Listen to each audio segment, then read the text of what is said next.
dokter. Halo. Aku mau nanya dong dok, kenapa ya injeksi itu ada yang rasanya perih sama yang rasanya biasa aja? Ada beberapa faktor kenapa serum itu dia pasti suntikan terasa perih. Pertama, karena konsentrasinya yang pekat. Yang kedua, karena ada kandungan pencerah. Kandungan pencerah seperti apa? Seperti vitamin C, glutathione, dan asam tranexamat. Nah, hal itu yang biasanya bikin pedas. Kemudian, cara injeksi yang intradermal. Nah, intradermal itu penyuntikannya itu yang mesti benar-benar di dalam kulit atau enggak di bawah kulit itu.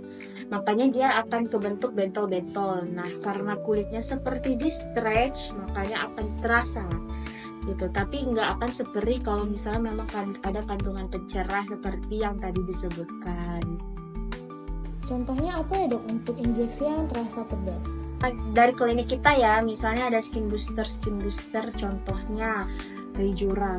Itu kan Rejuran itu harganya mahal, tapi dia sakitnya luar biasa kalau kita suntikan, dan kerjanya lebih efektif kalau misalnya memang langsung kita suntikan di bawah kulit atau secara intradermal. Karena apa? Konsentrasi DNA salmonnya tinggi, obatnya lumayan kental, konsentrasinya tadi itu pekat, dan dia ada kandungan pencerahnya juga kan, makanya pedas.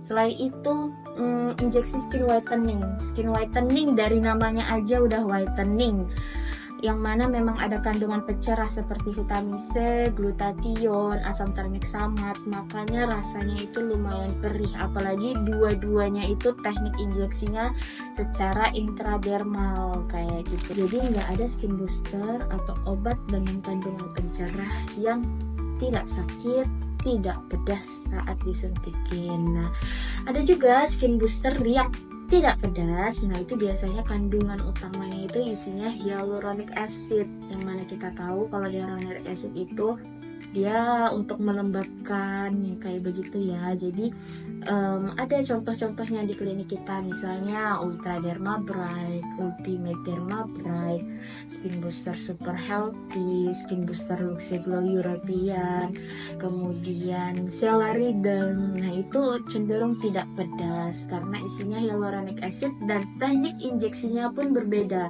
Karena dia ada hyaluronic acid, maka suntiknya pun agak di dalam, jadi dia tidak terlalu meng-stretch kulit, jadi minim untuk terasa pedas, terasa sakit, terasa perih begitu.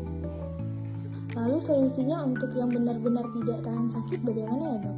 Solusinya, serum whitening tersebut tidak perlu diinjeksikan, jadi kita bisa melakukan pemberian secara topikal dengan menggunakan alat dermapen. Nah, kita juga di klinik kita ada alat dermapen, ada tiga macam, bisa di menu Vampir, di menu ETN, atau enggak di menu dermapen 4 untuk pemberiannya. Jadi kita punya solusi di Gorgeous ini. Misalnya juga kalau skin booster beneran nggak tahan sakit, nggak pengen disuntikin, bisa pakai alat injektor, jadi dia minim sakit, minim downtime juga.